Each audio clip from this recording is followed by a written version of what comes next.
Assalamualaikum warahmatullahi wabarakatuh. Waalaikumsalam warahmatullahi wabarakatuh. Baik anak-anak, pada hari ini Ibu akan menjelaskan mengenai teks laporan percobaan. Nah, kalian pasti pernah ya melakukan suatu percobaan. Nah, biasanya di sekolah ini materi pelajaran yang erat kaitannya dengan laporan percobaan yaitu pelajaran IPA. Nah, biasanya setelah kalian melakukan suatu percobaan, kalian nanti diminta untuk menuliskan hasil dari kegiatan percobaan tersebut dalam bentuk teks. Nah, teks inilah yang disebut dengan teks laporan percobaan. Nah, dari apa yang Ibu sampaikan barusan, mungkin kalian sudah memiliki gambaran mengenai pengertian teks laporan percobaan. Nah, baik, di sini siapa yang sudah mengerti dan sudah paham mengenai teks laporan percobaan? Saya Bu. Ya, silahkan. Laporan percobaan adalah tulisan yang di dalamnya merupakan hasil dari suatu percobaan yang telah dilakukan. Ya, mungkin yang lain ada yang ingin mencoba menjawab? Saya Bu. Ya, silahkan. Teks laporan percobaan adalah suatu teks yang di dalamnya memaparkan hasil kegiatan percobaan. Ya, jadi teks laporan percobaan ini merupakan suatu bentuk teks atau tulisan yang mana berfungsi untuk menyampaikan hasil kegiatan percobaan yang tujuannya ini menguji atau membuktikan suatu teori. Nah, di dalam teks laporan percobaan ini di dalamnya biasanya ini dipaparkan mengenai tujuan, prosesnya bagaimana, lalu hasil dari kegiatan percobaan tersebut. Nah, lalu apa sih tujuan dari teks laporan percobaan ini? Nah, teks laporan percobaan ini bertujuan untuk menginformasikan kepada pembaca mengenai hasil kegiatan percobaan yang telah dilakukan. Nah, ketika kalian ingin menuliskan teks laporan percobaan, ada beberapa ciri yang harus kalian ketahui. Nah, yaitu harus objektif, lalu harus berupa fakta, dan yang ketiga yaitu lengkap. Nah, kita bahas satu-satu ya. Yang pertama yaitu objektif. Nah, di sini pasti kalian sudah tahu ya objektif itu apa. Ibu minta tolong kepada Ridho, apa sih artinya objektif itu? Objektif artinya sesuai dengan keadaan yang sebenarnya Bu. Ya, benar, objektif itu sesuai dengan keadaan yang sebenarnya. Nah, semisal kalian ini ingin melakukan suatu percobaan, kalian pasti memiliki dugaan sementara atau dugaan awal yang biasa kita sebut yaitu sebagai hipotesis. Nah, semisal kalian ingin menguji mengenai saus jajanan yang ada di sekolah kalian. Nah, kalian pasti memiliki dugaan bahwa semua saus jajanan yang ada di sekolah kalian itu mengandung zat pewarna yang berbahaya. Nah, tetapi setelah kalian melakukan suatu percobaan, hasilnya itu tidak sesuai dengan hipotesis yang kalian miliki. Hasilnya yaitu tidak semua saus jajanan yang ada di sekolah ini memiliki atau mengandung zat pewarna berbahaya. Nah, jadi kalian harus menuliskan kegiatan laporan dari kegiatan percobaan tersebut sesuai dengan keadaan yang sebenarnya. Jadi jangan direkayasa. Semisal kalian sudah melakukan suatu percobaan tetapi hasilnya tidak sesuai dengan hipotesis yang kalian miliki, tetapi kalian di dalam menuliskan teks laporan percobaan tersebut kalian menulis hipotesis kalian sendiri sehingga tidak sesuai dengan keadaan sebenarnya. Jangan seperti itu ya. Jadi teks laporan percobaan ini harus ditulis sesuai dengan keadaan yang sebenarnya, harus objektif seperti itu. Lalu ciri yang kedua yaitu berupa fakta. Nah, apa maksudnya? Fakta di sini artinya yaitu sudah pasti. Jadi ketika kalian menyampaikan hasil dari kegiatan suatu percobaan itu, sampaikanlah dengan pasti. Nah, kalian harus menyampaikannya bahwa kalian ini telah benar-benar sudah melakukan suatu percobaan tersebut. Harus sesuai fakta, kalimat yang ditulis itu harus berupa fakta seperti itu. Nah, di sini Ibu memiliki dua contoh kalimat. Kalian bisa membandingkan mana yang termasuk kalimat fakta dan mana yang bukan. Kalimat yang pertama yaitu kandungan vitamin C pada jeruk nipis itu sekitar 27 mg. Sedangkan kalimat yang kedua, dalam jeruk nipis terkandung vitamin C sebanyak 27 mg. Nah, anak-anak, di sini manakah yang termasuk kalimat fakta? Kalimat pertama atau kalimat kedua? Nomor 2 Bu. Ya, kenapa nomor 2? Kenapa tidak nomor 1? Karena pada kalimat pertama ada kata sekitar, Bu, jadi masih belum pasti. Sedangkan pada kalimat kedua tidak, Bu, dan menunjukkan bahwa itu sudah pasti.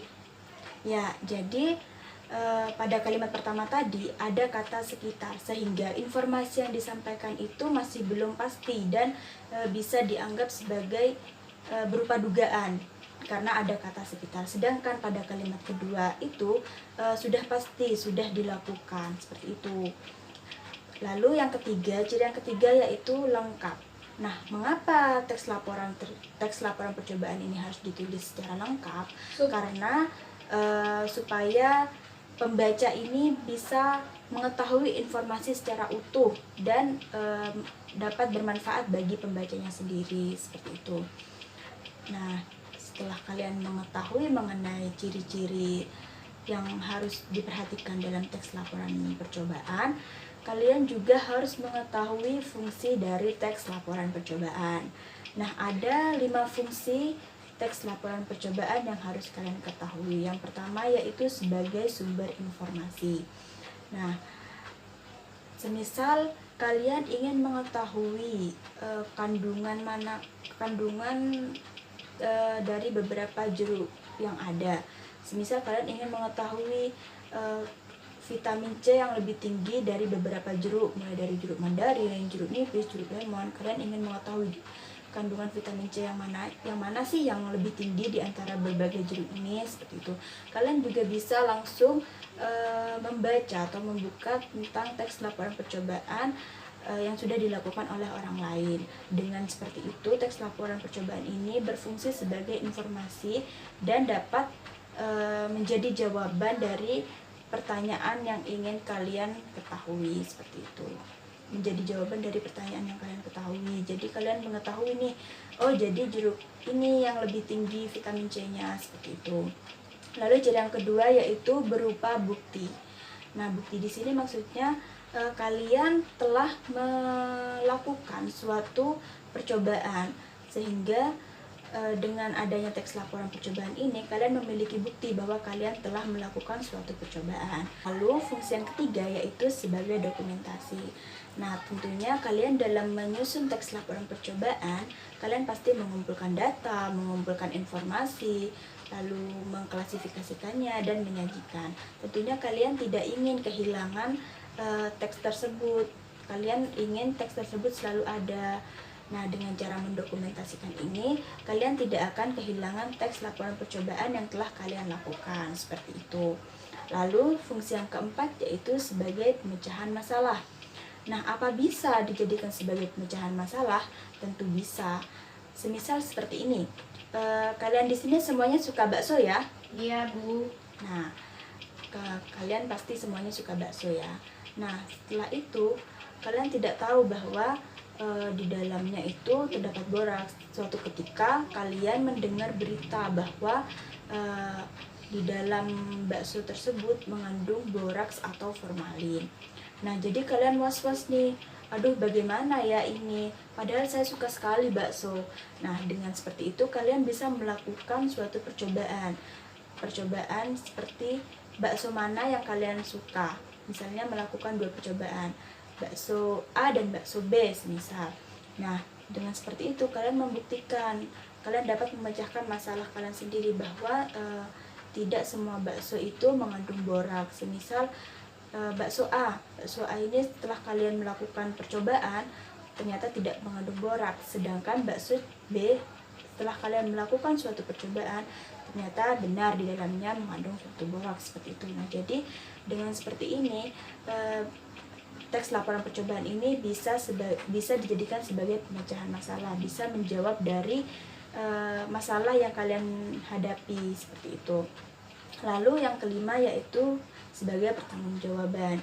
Nah, setelah kalian melakukan suatu percobaan, kalian pasti diminta pertanggungjawaban. Nah, dengan adanya teks laporan ini bisa menjadi pertanggungjawaban bahwa kalian sudah melakukan suatu percobaan, seperti itu.